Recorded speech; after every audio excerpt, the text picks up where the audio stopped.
Hidup itu yang paling enak, jangan berlebihan juga jangan kekurangan.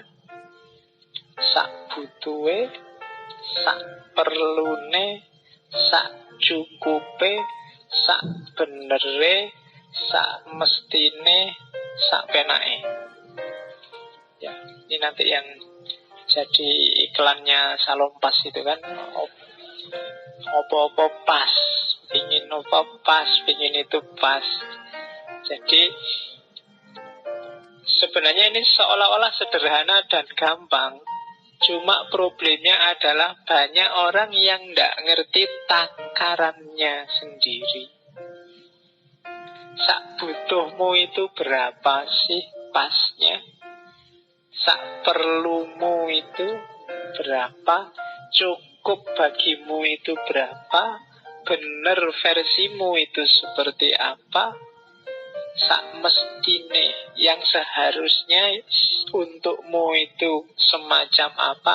Sak penake yang enak bagimu itu apa? Itu yang seolah-olah ini gampang, tinggal dijalani saja.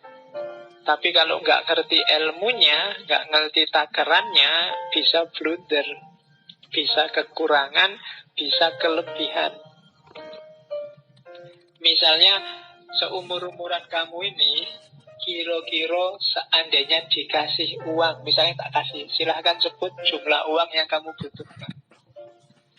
Itu kamu mesti ya kesusahan. Ya 1 bulan lah berapa butuhmu. Itu kan kamu ya matang-matang sendiri ngitungnya. Biasanya kalau ada yang mau ngasih gratisan, buat tambah-tambahi. Ya kira-kira 5 juta lah Pak, mesti. Padahal mungkin 500.000 kamu cukup sebulan. Atau jangan-jangan 100.000 cukup. Ya, lo ya strateginya tuh ya. Ya cara paling gampang nyari pacar yang kaya. Ya apa-apa ditraktir kan. Zaman saya dulu di pondok, kadang-kadang baru tanggal 10 duitnya tinggal 20.000. Mesti nggak nyampe sampai akhir bulan. Strateginya gampang, karena di pondok tinggal mendekati teman-teman yang masak sendiri. Nah, kalau mendekati yang masak sendiri, seandainya masakannya matang, mosok nggak ditawani kan, mesti ditawani. Ya. Nah itu strategi. Nah, coba kamu kalkulasi ya untuk hidupmu, sak butuhe, sebenarnya kebutuhanmu itu berapa? Sak perlune, apa saja yang kamu anggap penting dalam hidupmu yang harus ada. Jangan kurang, jangan lebih. Secukupnya, apa-apa takarannya harus pas, sak benere, sesuai yang bener, yang relevan, yang sesuai untuk hidupmu. Sak mestine dan sak penake, yang bikin kamu nyaman itu apa? Ngaji kayak gini, sak butuhe kira-kira nek 2 jam kayak gini kesuwen apa ndak? Nah, ya kamu enak, aku sing kesuwen. Ya. Terus sak perlune, kan gitu, sak perlune aja. Filsafat itu ya kadang jelimet, kadang gampang, ya diambil aja seperlunya. Ya kan, saya ingat dulu waktu kajian yang filsafat Islam itu, ada bagian-bagian pikirannya para filosof yang sudah ngoyo-woro. Ngoyo-woro itu sudah, ngapain itu dibahas jelimet itu, kan terus tak skip.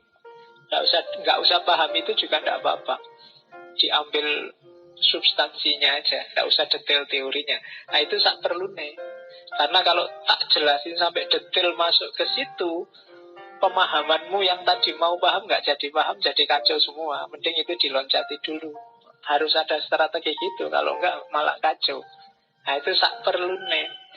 Sak cukupe, nah, sesuai cukupnya itu berapa. Nggak usah panjang-panjang, kalau pendek cukup. Bikin makalah itu kalau 2 halaman idenya sudah terwakili, ya sudah, nggak usah dipaksa jadi 5. Kalau dipaksa biasanya terus kamu copy paste, ya kan? Dan nggak nambah apa-apa, kadang malah nambah jelek. Saya pernah lihat beberapa waktu keluar negeri itu, beberapa proposal disertasi aja kadang cuma 3 lembar. 3 lembar. Jadi nggak neko-neko pokoknya targetnya, penelitiannya apa, dasarnya apa, mau pakai metodologi dan pendekatan apa, cuma 3 lembar itu. Oh, kalau di sini ini langsung dikembalikan. Tapi di sana bisa. Karena mungkin 3 lembar itu sudah proposal itu sebenarnya kan pingin janjinya penelitianmu maunya kayak gimana sih, kan cuma itu. Kadang-kadang kan kamu ada proposal sampai 50-60 halaman. Nah, itu ya sudah jadi tulisan. Ngapain dibikin? Itu bukan proposal kalau saya. Ya itu wis tadi skripsi, sudah jadi tesis itu segitu.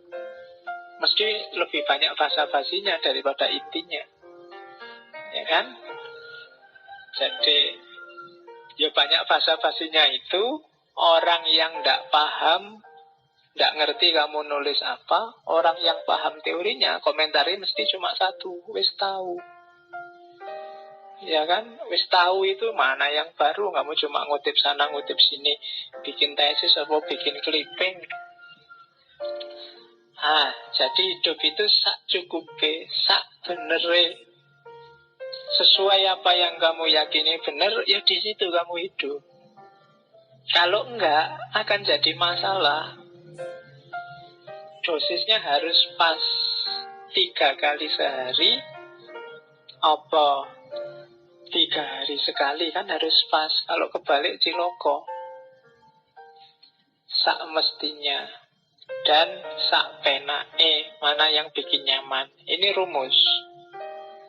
Jadi hidup itu ya sak butuhe, sak perlune, sak cukupe, sak benere, sak mestine, sak penake.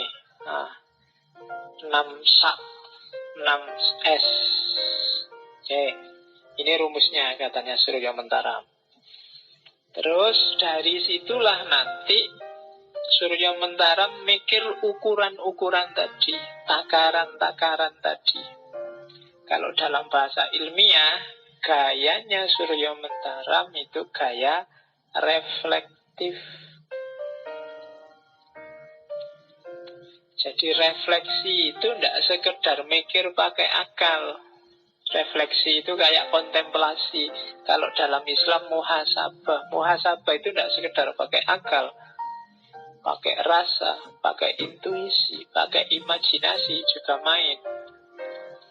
Dan gayanya Surya Mentara itu kalau bahasa filsafat namanya rasionalitas yang reflektif. Beda sama Barat.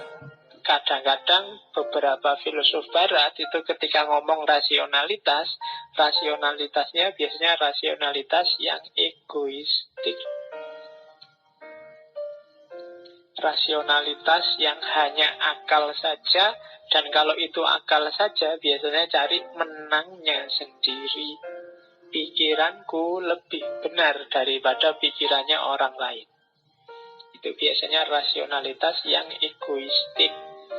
Hari ini hampir semua pemikir, apalagi yang tampil di TV atau nulis di internet, itu gayanya biasanya rasional, cuma egois. Karena waktu mikir yang terlibat hanya akal. Kalau akal itu kan satu-satunya jalannya biasanya pakai logika. Dan kalau logika itu biasanya hitam putih. Setengah lebih kecil dari satu, satu lebih kecil dari dua. Itu kan logika. Jadi kalau orang hanya pakai akal, hasilnya ya memang aku yang benar, yang lain mesti salah. Karena kalau ada yang ngomong beda dari setengah lebih kecil dari satu, dia pasti salah. Di situ kuncinya. Bukan berarti setengah lebih kecil dari satu itu ada salahnya, cuma itu hanya pakai akal saja. Kalau pakai rasa, kadang lihat konteks, itu bisa jadi setengah nggak lebih kecil daripada satu. Itu kan kayak ceritanya Konfusius sama muridnya yang dulu pernah tak ceritain waktu sesinya Konfusius itu kan. Jadi suatu ketika ada pedagang yang debat sama muridnya Konfusius. Katanya pedagang itu 3 kali 7 itu 27. Katanya muridnya Konfusius, lu sampean kok bodoh, mana SD kelas berapa, nggak ngerti 3 kali 7 itu ya 21. Tapi yang enggak 3 kali 7 itu 27, 21, 27. Gue kiran lama terus udahlah. Ditanyain gurumu aja, Konfusius. Dia mesti jawabnya 27. Taruhan ya. Kita, kalau kamu benar, penggal kepalaku. Cuma kalau aku yang benar, kamu tak cambuk 10 kali. Wis, karena dia yakin banget nek bener kan. Akhirnya begitu ketemu Konfusius, ditanya, guru, berapa 3 kali 7? Jawabannya Konfusius, ya 3 kali 7 ya 27. Iya wis. Pusing muridnya, ini guru stres ini. Oh, kemarin bilangnya 21, sekarang bilangnya 27. Terus akhirnya kan seneng itu yang pedagang. Bener toh 27, kamu ndak kayak gurumu sih. Akhirnya sudah, kamu dicambuk 10 kali. Cambuklah dia 10 kali. Setelah pedagangnya pergi terus tanya, guru, sampean ini gimana? Tuh anak kecil aja bilangnya 21. Katanya gurunya, yo biar aja, mending aku ngomong 27 keliru dan nyawanya selamat, daripada aku ngomong 21 dia salah, kita kehilangan 1 nyawa. Jadi itu rasionalitas yang reflektif. Nggak cuma lihat mana benar mana salah secara akalnya, cuma situasinya. Lah taruhannya nggak imbang, satu tukar kepala, satu cuma cambuk 10 kali. Ya kan? Itu namanya mikir, pakai rasa, pakai imajinasi, harus main. Hidup itu kalau versinya Surya Mentaram, ya rasionalitasnya nggak boleh rasionalitas logis, rasionalitas egois. Kalau hanya itu, hasilnya mesti konflik. Orang merasa benernya sendiri masing-masing. Jadi rasionalitas reflektif, dan kalau memang masih mungkin naik kelas 1 level, rasionalitas akomodatif. Rasionalitas akomodatif itu ya mikir, nyari bener semua fakultas pemikiran, fakultas caramu bisa menangkap pengetahuan, baik intuisi, naluri digunakan. Setelah itu dibuka, tidak kaku, akomodatif. Kalau ada orang punya pandangan berbeda, kalau ada orang punya versi sendiri, ya monggo, kita bisa nerima. Nah, itu namanya rasionalitas akomodatif. Jadi ada rasionalitas egois, kalau bisa naiklah kelas jadi rasionalitas reflektif. Kalau mungkin naiklah 1 step lagi ke rasionalitas yang akomodatif. Jadi nggak sekedar nyari kebenaran, tapi juga bisa menerima apapun kebenaran yang ditemukan orang lain.